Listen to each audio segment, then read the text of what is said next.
The knock didn't sound like a son coming home. It sounded like a bill collector. 3 hard hits, a pause, then 3 more louder, desperate. Christmas lights blinked outside my window like everything was fine, like families everywhere weren't breaking in quiet ways. Dad, open up. I didn't jump, I didn't rush. I set my coffee down on the coaster my late wife carved the year she got sick, oak, worn smooth by time. My hands were steady in a way that scared me. Through the peephole I saw Marcus, my oldest, face flushed, eyes wild. Not with concern, with panic. My card got declined, he snapped. All of them did. The bank says the account is locked. What did you do? I cracked the door just enough for winter air to slip in, sharp as truth. He tried to push past me like he always had, then froze when he saw the dining table. 9 envelopes, neat handwriting. No love, Dad, just names. Headlights spilled across my driveway as the others arrived, one by one, like they suddenly remembered I existed. I lifted the first envelope between 2 fingers and whispered, "Before you ask about money, tell me why you left me alone last night." And that's when the silence finally started talking. I raised 9 sons to be strong men. Somewhere along the way, they learned strength meant never looking back. My name is Frank Daniels, and I spent my life in a small Ohio town where winter settles into your bones like old regret. I worked 2 jobs most years, construction by day, bookkeeping at night, hands split and raw, pockets never full, heart always trying. When my wife died, the house got quieter, but my promise didn't. I kept the porch light on every night in December. Not for decoration, for direction. A silent sign that said, "You can still come home." Christmas was the one day I asked for nothing but presents. I cooked what they loved, garlic roast chicken, honey cake, spicy stew, each dish tied to a memory. I lined up 9 plates, like a prayer I kept repeating. This year I even polished the old silver my father left me. It felt ridiculous, shining forks for men who barely called. By sundown my phone stayed dark. No texts, no running late. Just that clean, brutal quiet. At midnight I raised a glass to an empty room and whispered, "Merry Christmas." I didn't cry. I noticed. And the next morning, with frost on the window and my coffee still bitter, I opened the drawer I hadn't touched in years, deeds, statements, signatures, realizing love wasn't the only thing I'd built. By morning, the loneliness had settled into something sharper than grief clarity. I woke before dawn, the way I always had when the boys were small, and school lunches needed packing. The house was cold. The heater clicked on too late, like an apology that missed its moment. I wrapped my hands around a mug of coffee and stood by the window, watching the sky turn a thin, tired gray. 9 sons. 9 lives I had funded, fixed, forgiven. On the table, the plates were still there. I hadn't cleared them, not out of hope, but as evidence. Proof that memory can rot if you don't look at it long enough. I carried my mug to the small desk by the wall and opened the drawer. Inside were folders I'd avoided since my wife passed, property deeds, bank statements, insurance papers. I used to think looking at them felt selfish. That morning, it felt necessary. I read slowly. My name appeared again and again, steady and final. Owner, primary holder, authorized signer. I realized something then that made my chest tighten, not with anger, but with shame. I had mistaken generosity for love. I had believed that giving endlessly would teach gratitude. Instead, it had taught expectation. The phone buzzed once. A message from my second son. "Sorry, Dad. Crazy night. We'll catch up soon." Soon. The most dishonest word in a family.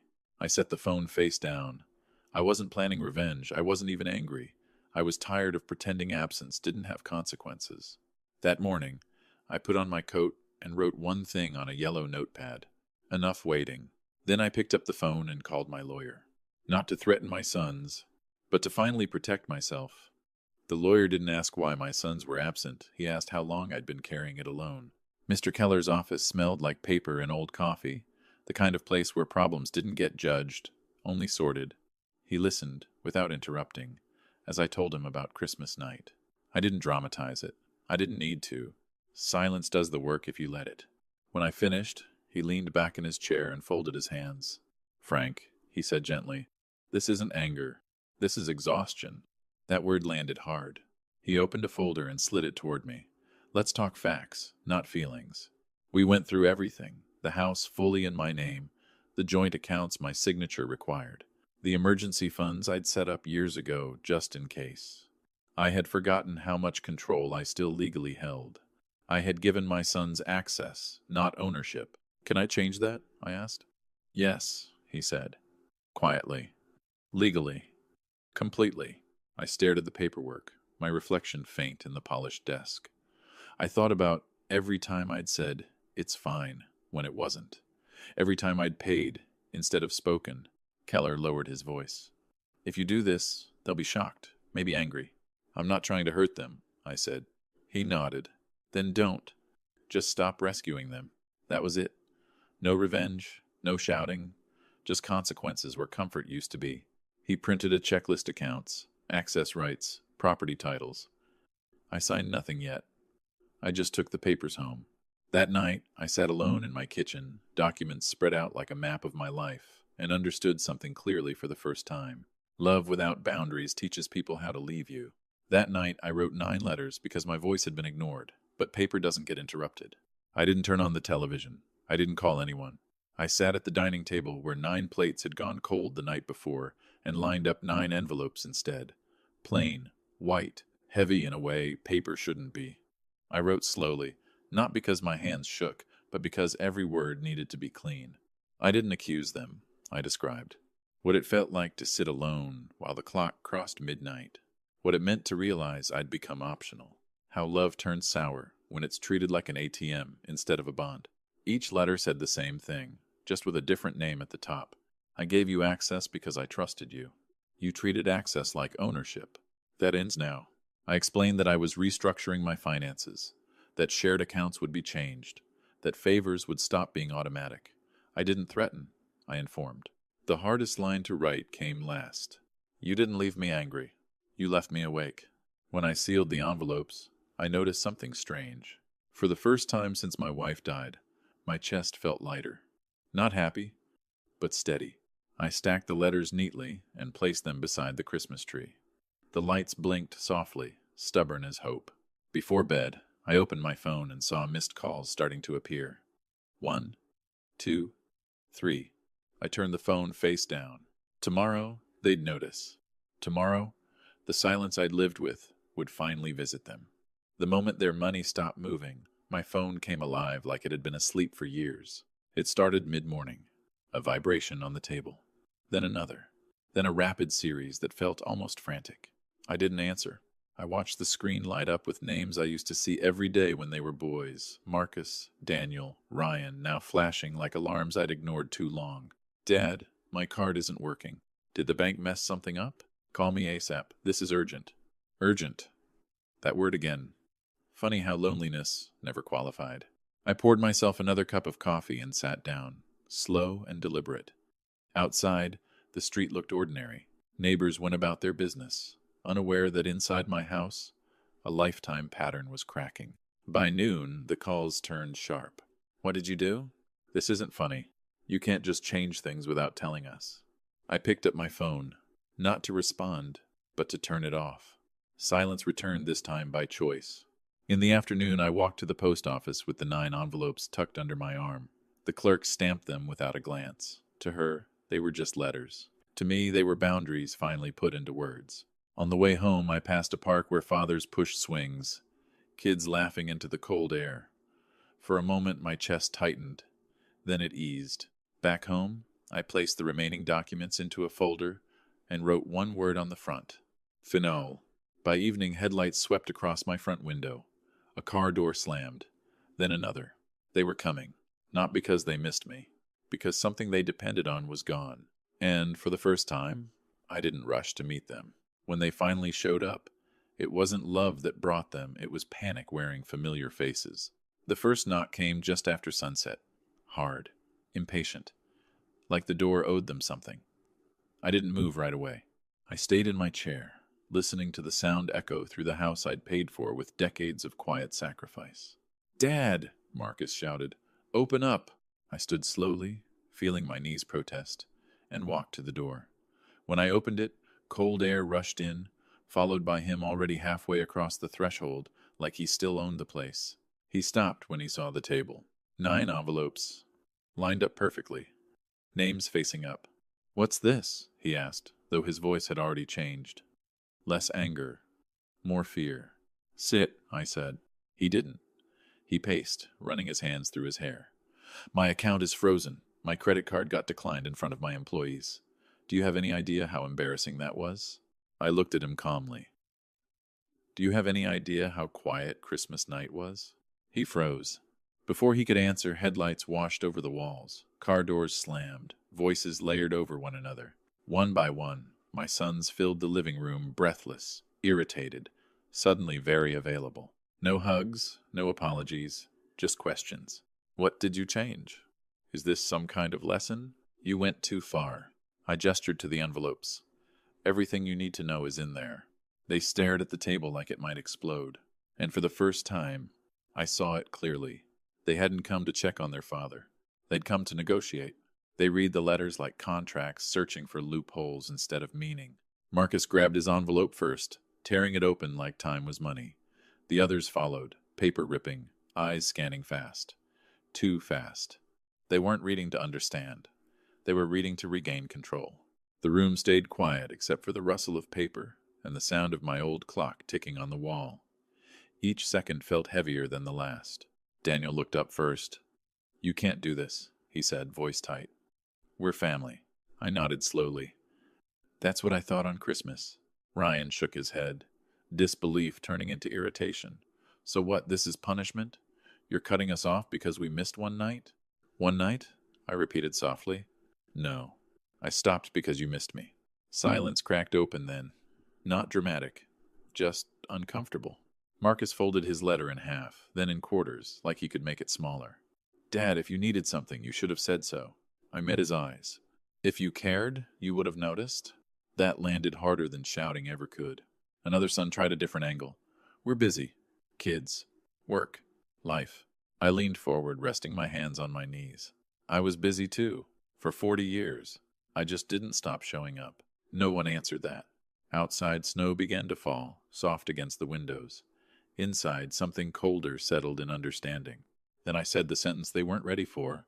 I didn't do this to teach you a lesson. I did it because I'm done begging to matter. Their faces changed. Fear, confusion, something close to shame. And in that moment, I knew the balance had shifted. They needed me now, but I no longer needed their approval. The moment I mentioned the house, their anger collapsed into something closer to fear. I also listed the house, I said calmly. The words didn't echo. They sank. What? Marcus stepped forward. You can't sell it. That's home. I tilted my head. It's my home. Ryan laughed once, sharp and hollow. You're bluffing. I walked to the cabinet, opened it, and placed the listing papers on the table. Printed, signed, real. The address stared back at them like a verdict. Daniel's face drained of color. Dad, why would you do that? Because I finally realized something, I said. You don't visit me. You visit the idea that this place will always be here waiting. Silence followed. Thick. Heavy. One of the younger boys muttered. So where are you supposed to go? That question stopped me for half a second. Not because I didn't have an answer, but because no one had asked it before. I'll go where I'm not taken for granted, I said. They started talking over each other then. Promises surfaced. Sudden concern. Rewritten memories. We didn't know you felt this way.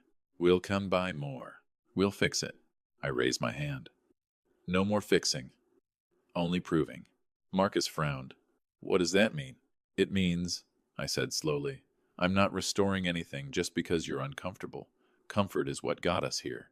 Outside, snow thickened against the windows. Inside, for the first time, my sons understood that something permanent was happening, and none of them could stop it. When their anger failed, they tried guilt, because guilt had always worked before. Ryan was the first to change tactics. His voice softened, hands spread like peace offerings.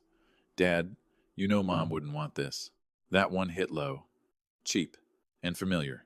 I didn't raise my voice. I didn't flinch. Don't use her memory to excuse your absence, I said. She waited too. Longer than I did. The room shifted. No one spoke for a moment. Daniel exhaled hard. So, what do you want from us? I looked around at 9 grown men who knew how to demand but not how to listen.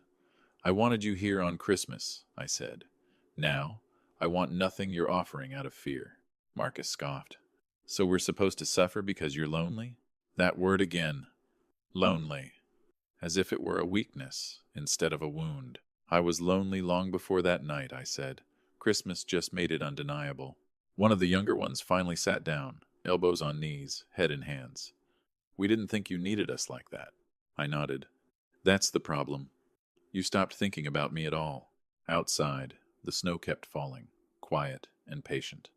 Inside, the noise faded into something heavier, regret, trying to find a place to land. I'm not asking for apologies, I continued. I'm watching actions. Marcus looked up sharply. What actions? I met his eyes. The kind that don't come with a deadline or a demand. They didn't like that answer. Because it meant there was no switch to flip, no money to unlock. Only time and effort. And for the first time they understood. This wasn't a fight they could win by waiting me out. That night, I made them eat with me not to reconcile, but to remove every excuse. I cooked anyway. Not a feast. Just soup and bread. Simple food. The kind you eat when there's nothing to celebrate but survival. I set the table slowly, deliberately, pulling out all 9 chairs. Sit, I said. They hesitated. Grown men suddenly unsure how to take orders from the person they'd ignored. One by one, they sat. No phones. I made them leave their phones on the counter like contraband. We ate in silence at first. The clink of spoons. The hum of the refrigerator.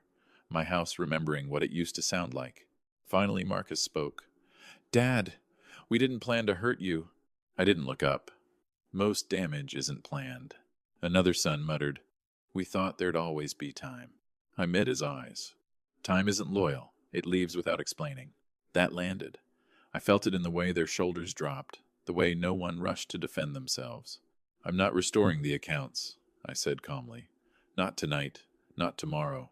Ryan frowned. So what are we supposed to do? I wiped my mouth with my napkin. You're supposed to live without leaning on me.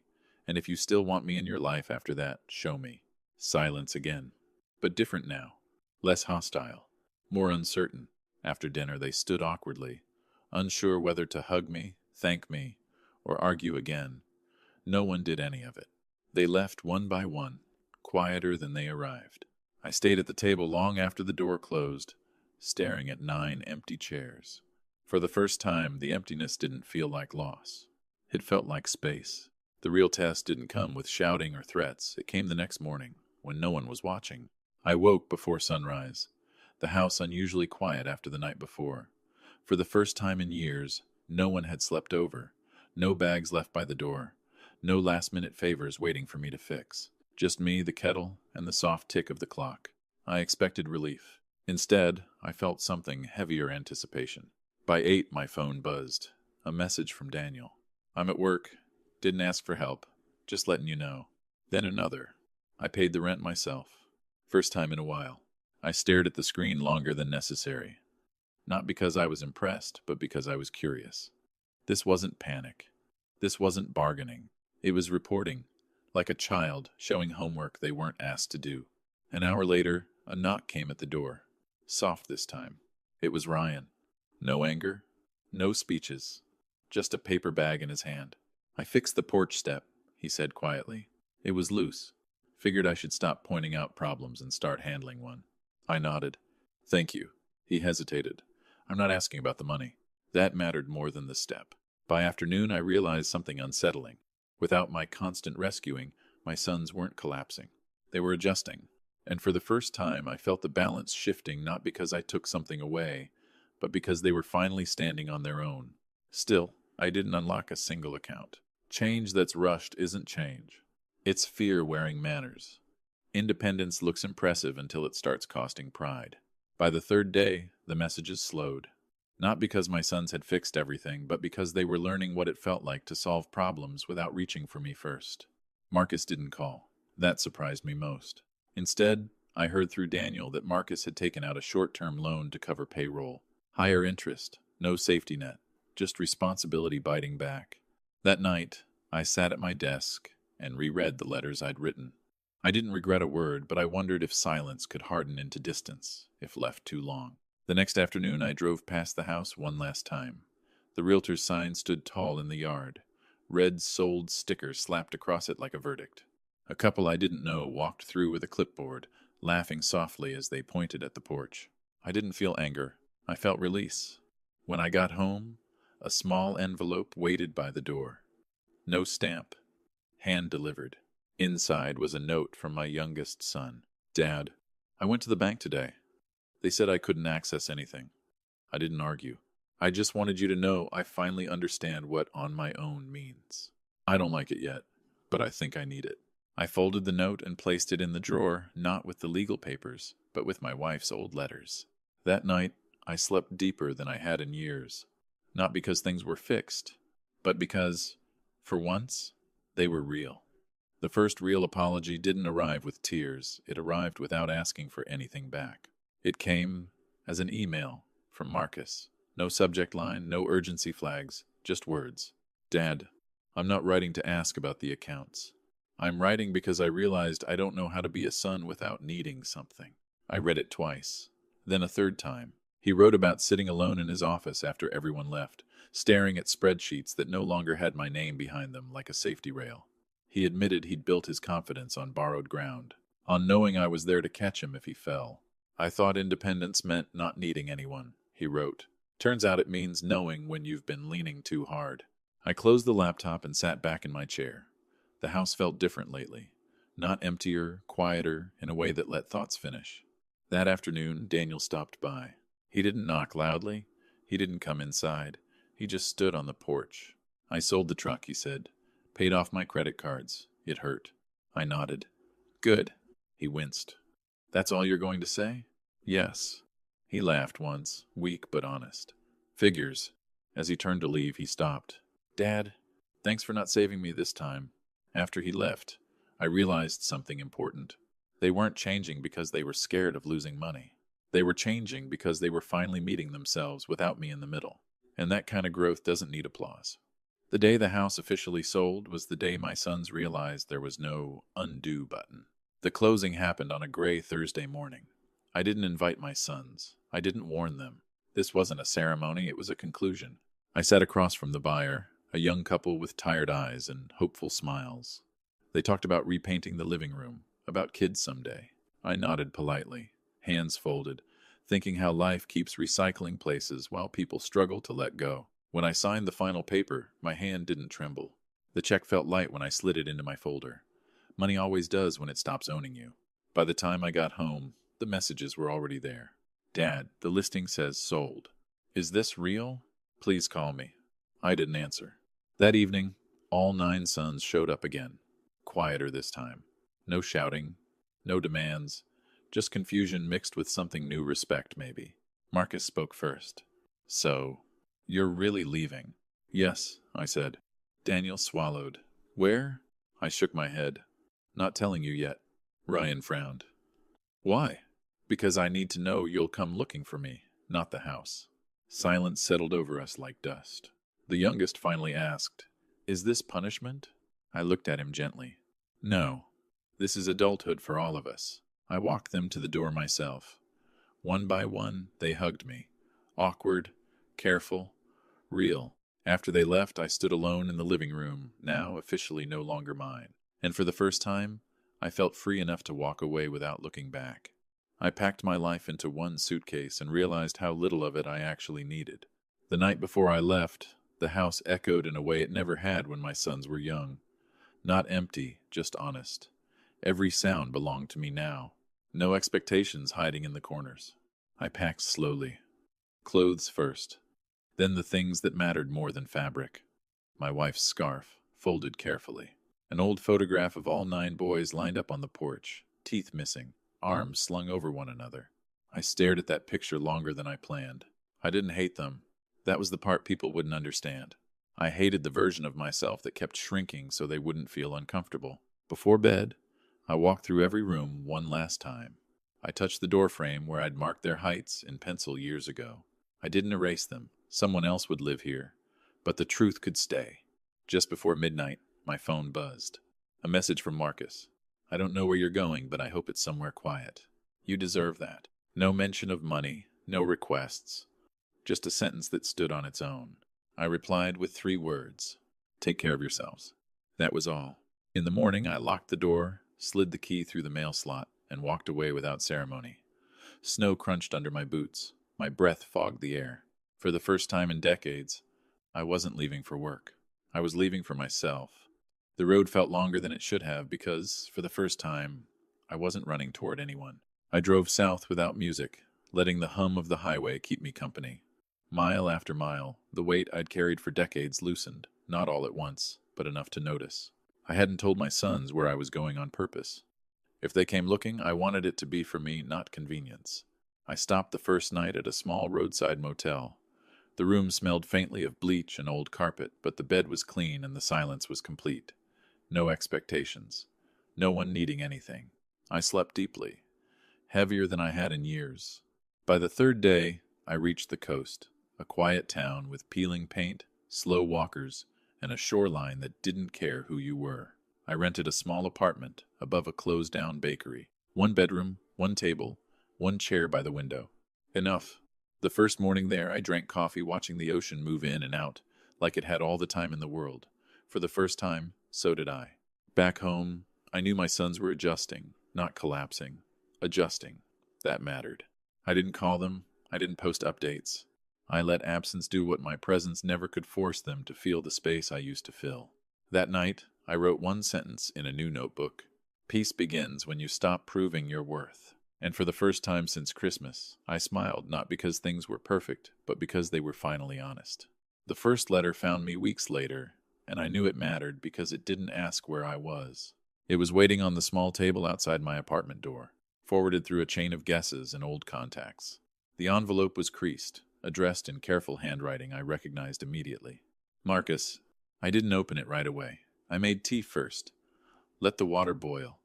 Let the moment arrive, instead of grabbing it. Inside, the letter was simple. No drama. No explanations that tried to erase the past. He wrote about work, how he'd lost a client after missing a deadline, and how there was no one to call this time. How he stayed late, fixed it himself, and walked home exhausted but strangely proud. I always thought you made things easy for us, he wrote. Now I see you made them possible. That line stayed with me. He didn't ask for forgiveness. He didn't ask about the accounts or the house. He ended with one sentence that told me everything had shifted. If you ever want to talk, I'll be here, even if it takes years. I folded the letter and placed it in the drawer with my wife's old notes, the place I kept things that mattered. That evening, I walked along the shore as the sun lowered itself into the water. The waves didn't rush. They didn't beg the shore to stay. They came, they went, and they returned only when the time was right. I understood then. Distance hadn't broken my family. It had given us the first honest chance to rebuild it. Peace settled into my days so quietly that I didn't notice it until something tried to disturb it. Life by the coast moved slower, like it respected age. Mornings were for walking, afternoons for reading, evenings for watching the tide pull back what it didn't need. No one here knew my story. They only knew me as Frank the old man who fixed loose hinges and never hurried.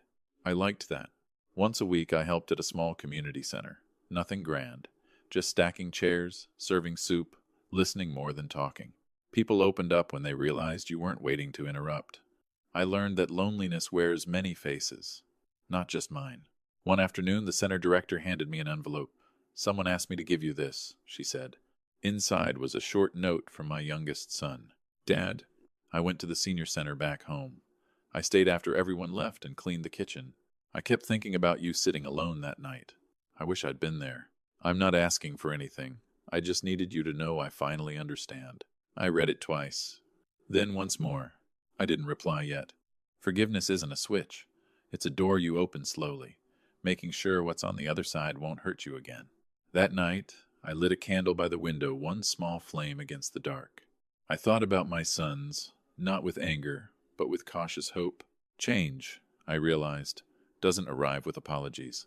It arrives with consistency. And if they kept showing up without money, without guarantees, maybe one day we'd share a table again. Not as dependents, as equals. Reply 19 when you're ready for part 19. The second Christmas arrived without warning, and for the first time, I didn't dread it. The air by the sea turned colder, sharper. Store windows filled with lights, and strangers wished each other happy holidays without knowing how loaded those words could be. I noticed something surprising that year. I wasn't lonely. I missed my sons, but missing no longer felt like abandonment. It felt like distance with purpose. A week before Christmas, a package arrived at the bookstore downstairs. No return address.